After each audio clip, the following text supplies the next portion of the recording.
Bueno, nos visita Germán Bralia Pocar, diputado provincial, que está aquí con nosotros, mate en mano, supongo que es mate amargo, medio lavado por lo que veo ya a esta hora. Y sin chipa.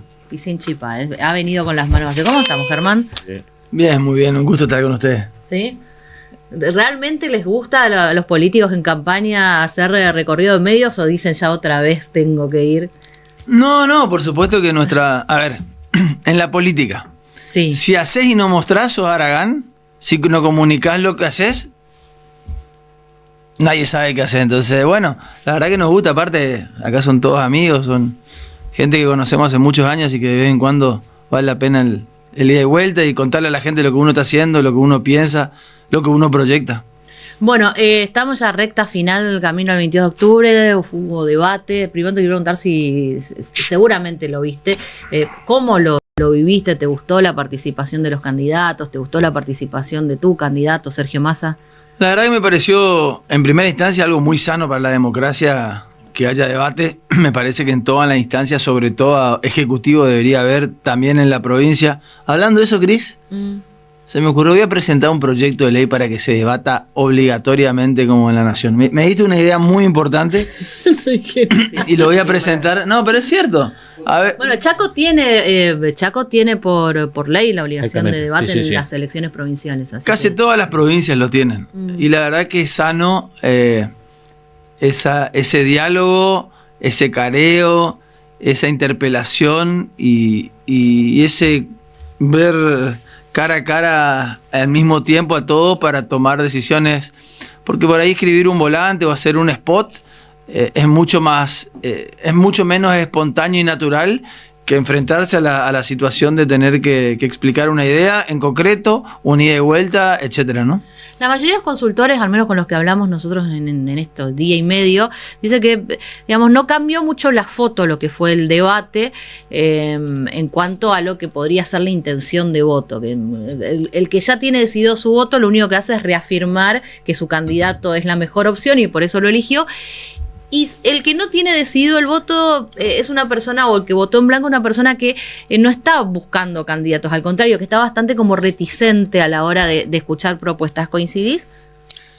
A ver, me parece que en un debate donde salga todo parejo, no.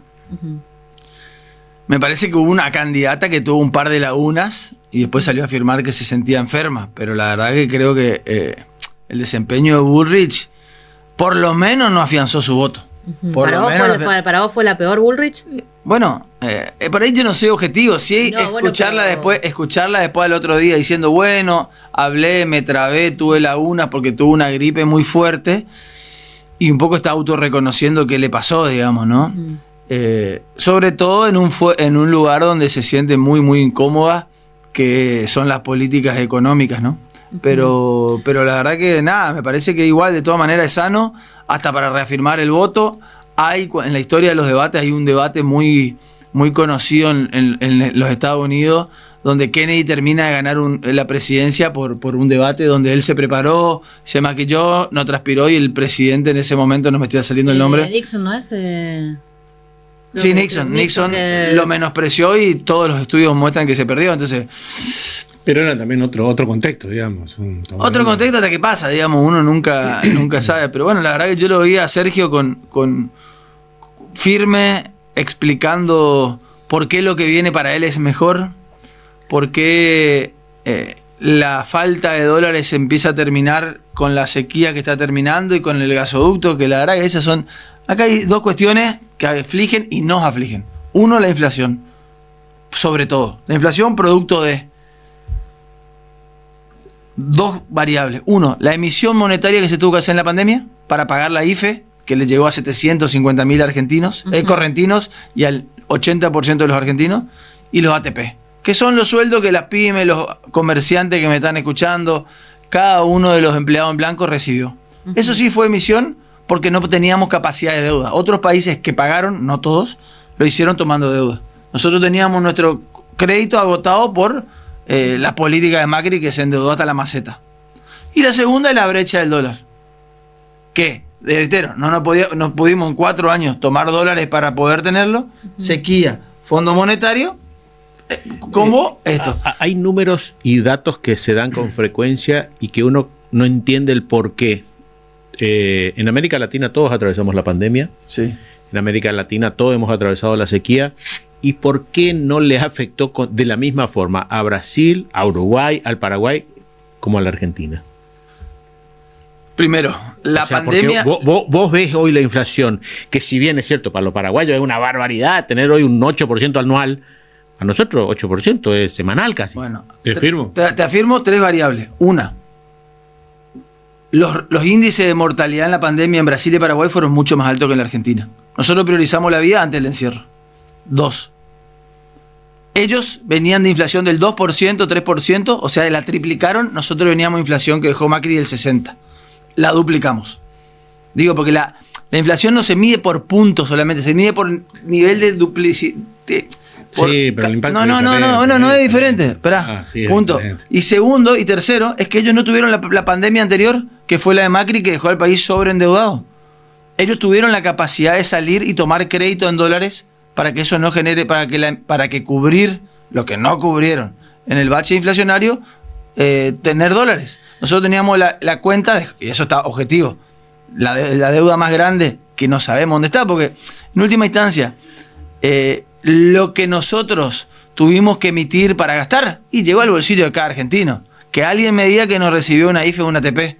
Los 45.000 millones de Macri no están, Te pregunto, a ver, decís que el problema de la inflación, y esto creo que todo el mundo coincide, es uno de los grandes problemas, si no es el que más afecta hoy por hoy, decís que tiene que ver con la emisión que se hizo para el IFE y la ATP en época de pandemia. ¿Por qué, si esta emisión generó en una situación de necesidad extrema, como fue la pandemia, inflación, ahora se tomaron medidas similares con una gran, transferencia de dinero a través, no se llama IFE, se llama refuerzo para trabajadores informales, y no pensar que eso va a ver otra vez a generar mucha inflación y que encima es el principal problema por el cual tu candidato, podría no ganar una elección general? Porque nos están contando toda la historia. Detrás Pero yo digo, de estos aplicás ingresos... la misma receta que fue el problema, ¿por qué ahora va a dar un resultado distinto? Es que la diferencia es que ahora, primero que nos parece que la devaluación que impuso el fondo para destrabar el crédito, nos deja en una situación a la familia complicada. Segundo, detrás de todas estas medidas, hay impuestos que nadie está hablando a los bancos que están ganando en este contexto una gran cantidad de dinero. Y segunda... O sea, ¿decir que esto no se banca con emisión, se banca con esos impuestos que le cobran a los bancos? Por supuesto que sí, como también el impuesto país que le pusimos a los importadores, que están generando una recaudación enorme. Mira, hay un informe de Martín Barrio Nuevo que mandó ayer. Ajá. La recaudación en la provincia subió más que la inflación.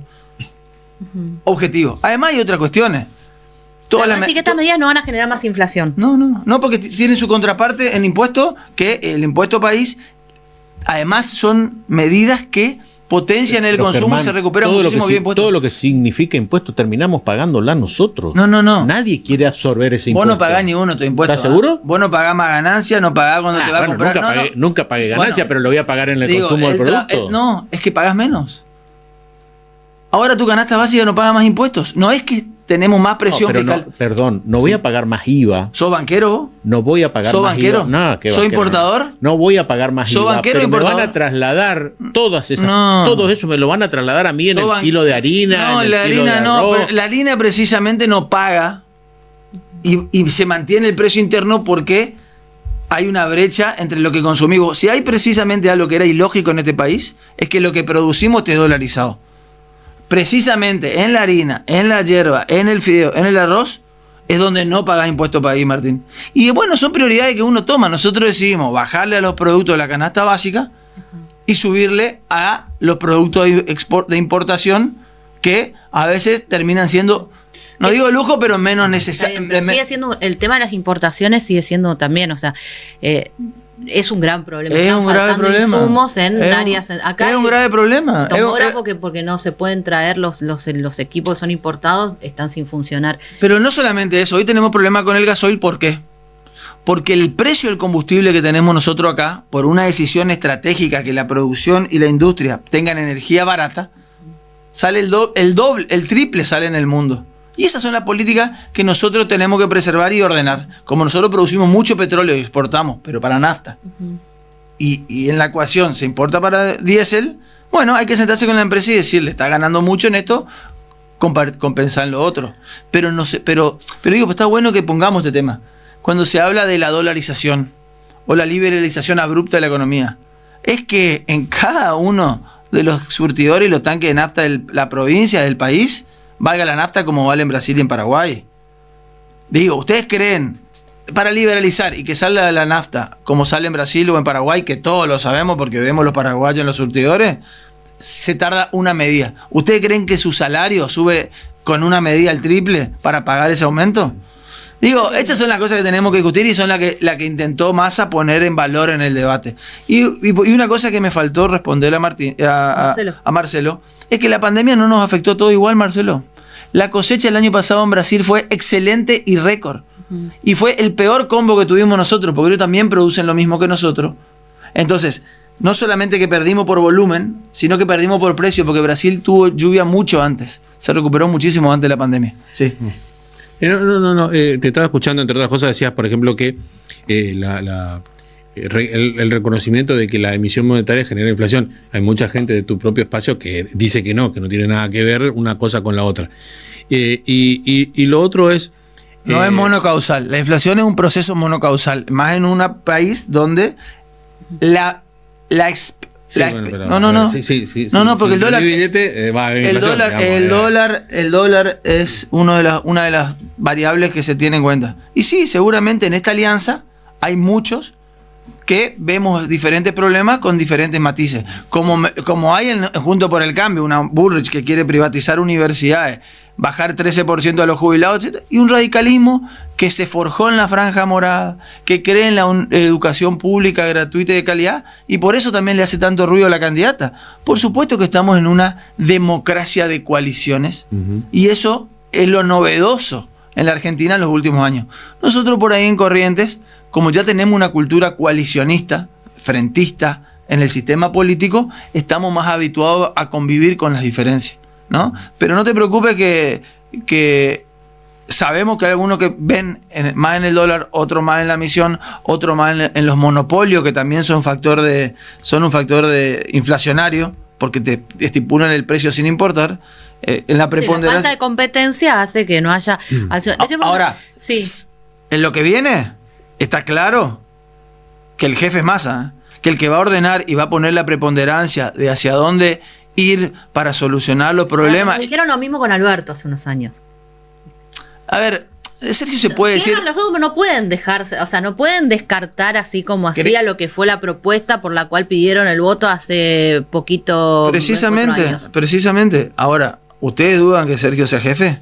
¿Ustedes dudan que Sergio sea una persona con determinación? La ambición de poder que tiene. Bueno, eso es jefe. Sin ambición de poder no puede ser jefe. Pero tampoco se puede dudar que formó parte de un gobierno y que forma parte de un gobierno que no ha dado las respuestas por la cual la gente lo votó, incluso no permitiéndole la reelección a Macri. Pero por supuesto, pero ser parte de un gobierno...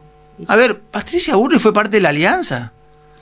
Miren si hubo un gobierno y fue ministra de Trabajo de la alianza. Miren si no hubo un gobierno que destruyó puestos de trabajo en este país. Pero haber sido parte de un gobierno no significa presidir el gobierno, porque esto no es un sistema parlamentario, esto es un sistema presidencialista. La preponderancia de las decisiones la tiene que tener el presidente. Hace un año que evidentemente ante una dificultad en construir una alianza que dé resultados, Sergio empezó a tomar roles que por ahí no tiene. ¿Pero no es presidente, de hecho? No es presidente. De hecho, le gustaría tener otro presidente del Banco Central y no lo tiene. ¿A quién le gustaría? ¿Lo quiere sacar a PC? ¿No le gusta? Hace rato se escucha hasta públicamente esto, pero digo, lo que quiero decir es, dejen a Sergio, denle la oportunidad a Sergio. Recién hablaba Germán de que este es un país presidencialista, pero le voy a hacer una pregunta que todos... la estructura parlamentaria después del 10 de diciembre va a tener un peronismo cercano al kirchnerismo, fuerte en la legislatura. ¿Cómo van a negociar con ellos? Si todos sabemos que los canos lo quieren a Massa. Una cosa es bancarlo porque no tenían otro, y otra cosa es quererlo. Mira, si hay algo que todos los analistas, y por lo bajo vos sabés, Marcelo, todos los políticos hay consenso, que el 23 de octubre termina Juntos por el Cambio. Lo único que hay consenso de este escenario electoral es que como Bullrich no va a ganar, el 23 de octubre termina Juntos por el Cambio. A partir de ahí se reconfigura un sistema político, y si hay una persona que muchas veces denostando esa característica o haciendo memes o chicana, tiene capacidad de diálogo y construir consenso en este sistema democrático, ¿quién es Marcelo? Sergio. Massa es la persona con más... Y Macri dice, no, porque comen asado. Y sí, la democracia también es comer asado. La estabilidad de esta provincia, después de periodos muy turbulentos, se la construyó compartiendo cenas, compartiendo almuerzos, compartiendo tertulia y partido de fútbol. ¿O no es así, Martín? No, se convertía en corderos. No sé cómo se Bueno, Cordero, lo que quiero decir es que si hay una persona en este sistema fragmentado... Él utilizó ese término en el debate, ¿no? De que uno de los cuestionamientos es que él era muy dialoguista. Pero es cierto. Sí. Es cierto. Macri mismo lo usó ahora de Estados Unidos. Dejen de juntarse con Massa a conversar sobre la realidad del país porque él destruyó mi gobierno. ¿Quién es? 7 de cada 10 personas quieren un cambio. Sí. ¿Massa representa ese cambio? Por supuesto que sí. Me parece que... Creo que es la continuidad en el cambio, el cambio en la continuidad. A ver, esto no es... Primero es una elección de tercio. Ajá. Vos tenés 3, no tenés continuidad o cambio. Digo, así como Marcelo decía, miremos los nuevos escenarios con las nuevas radiografías y no con la foto de antes. Tenés volver al pasado, ¿no? Porque, como vos decís, Massa es ministro de Alberto, Patricia Burri fue ministra de Macri. Es volver al pasado y todo eso que no funcionó y que triplicó la inflación que teníamos. Dejamos en 25, llegamos a 60. Dar un salto al vacío. Porque la verdad que lo que representa Milei es y vamos a ver, te tapas la nariz, te tiramos la pileta, está frío. Pero háganse cargo. Es un salto al vacío generado por la dirigencia política, claro, por los errores de Cristina, por los errores de Macri, por los errores de Alberto. Lo que no fueron los errores de Massa. Vos no le podés adjudicar a un tipo de 50 años la responsabilidad de 20 como si puede tener una persona que estuvo en el... Es parte. Recién decíamos de que fue el que logró el objetivo de que Macri no sea reelecto asociándose con el peronismo, o sea, retornando al peronismo. No, la sociedad votó, la sociedad quería que se vayan, eran un desastre, con una sensibilidad terrible, dejaron el país mucho peor de lo que encontraron. ¿Pero el país estuvo peor cuando terminó Macri que de lo que está ahora? Por supuesto. ¿Sabe por qué? Porque a diferencia de la inflación que tenemos hoy, que complica la vida del comerciante que me está escuchando, ni uno está pensando en cerrar la persiana. Nosotros decidimos en este contexto terrible de sobreendeudamiento, pandemia y sequía, priorizar que la actividad económica se mantenga porque los muertos no pagan. Conseguir un local para alquilar en el gobierno de Macri era muy fácil. Hoy recorran Junín, recorran cualquier arteria de cualquier pueblo del interior, y yo lo estuve haciendo justamente para la campaña, es imposible. Porque los muertos no pagan. Sabemos que no es el escenario ideal. Sabemos que el esfuerzo no rinde lo que querrían. Pero nadie está fuera del barco. Esto no se soluciona, como dice Milei, como dice Bullrich, tirando a la gente porque hay para ver qué pasa. No. Es estabilizar el barco paso a paso, como lo estamos haciendo, con crecimiento del empleo que hay. Eso también es objetivo. Hay crecimiento del empleo formal. Es cierto. Debería tener mayor poder adquisitivo. Es cierto. Y cuidando las cosas que hay que cuidar. A ver, Cris, nosotros llegamos en el 2015 a tener 99% de cobertura previsional. Un gran logro social. O sea, pasar que en esta provincia de Corrientes, donde vivo históricamente precariedad laboral, los que tenemos 40 años, hace 20 años, digo, mi padre a los 40 pensaba cómo daba de comernos a nosotros y cómo mantenía esto es muy importante, a sus adultos mayores. Hoy llega la factura de luz, de internet y agua en las casas de la mayoría de los argentinos, de los correntinos, ¿y saben quién paga los servicios básicos? Los jubilados. Y después ahí empezamos a ver el resto de cómo se paga. Entonces, hay cosas muy importantes que se lograron. Bueno, hablando de que estamos ya ahí sobre la pausa, hablate de tu familia. ¿Convences a tu familia que la vota más o no? ¿Los Braliar Pocar? A ver, esto es algo, bueno, muy buena pregunta. Porque yo los escucho haciendo campaña por otros. No, para. Nosotros, mi abuelo tuvo 11 hijos. Prolífero. 11. A la Patagonia era que había. ¿Todos se dedicaron a la política? No, todos no. ¿Cuánto conocés? ¿Quién trabaja? Mucho, pero. De todo. Mi mamá docente, mi papá médico, mi tía arquitecta, la otra vende Mary Kay, el otro vive en Canadá, el otro es comerciante, la otra es médica, la otra también es médica. ¿Falta quién falta? 2 te faltan. De los 11, ¿cuántos van con Massa y cuántos ¿Van con Bullrich, van con Milei? ¿Cómo está la distribución del voto de Braliana? Bueno, de todo eso, sí. En la generación de mi tío, de mi viejo, el único de los 11 que hace política es Pedro. Sí. Con el cual me diferencia una concepción de, creo que una buena persona, pero que está para acompañar lo que está. Y yo la verdad soy un inconformista serial. Me parece que si se pueden mejorar las cosas, hay que dar la pelea. Nada, tenemos esa diferencia no menor, no es ni moral, sí es política, de qué hace con la provincia. Y qué hace con el país. Yo creo que la pelea hay que darla, hay que despeinarse un poquito para hacer política. ¿Vos votás a tu tío? ¿Tu tío te vota a vos? No. Me estás cuestionando el peinado. No, estoy diciendo que... Estás cuestionando el peinado. Claro, hay que despeinarse un poquito. Yo estoy diciendo que tenemos una dinámica de trabajo diferente. Él muchas veces cambia la realidad manteniendo el status quo. Y la verdad que a mí me parece que hay tablero que hay que... O sea, ¿vos no lo votarías? No lo votaría. ¿Y él te votaría? Nos hemos ¿Y él te votaría? Tampoco, me imagino que nos va a cortar boleta. Aparte, pero ni uno de los dos somos candidatos. Bueno, pero en algún momento fueron candidatos. No, fuimos. Cuando él fue candidato a senador, yo fui candidato de Parla Sur, por ejemplo. ¿Y? ¿No lo votaste? Cuando él fue candidato a vicegobernador, yo fui candidato a diputado. ¿No nos votamos? Gracias, Germán, por la visita. Bueno, muchas gracias. 9:33. Nos vamos a la pausa, la última, volvemos en un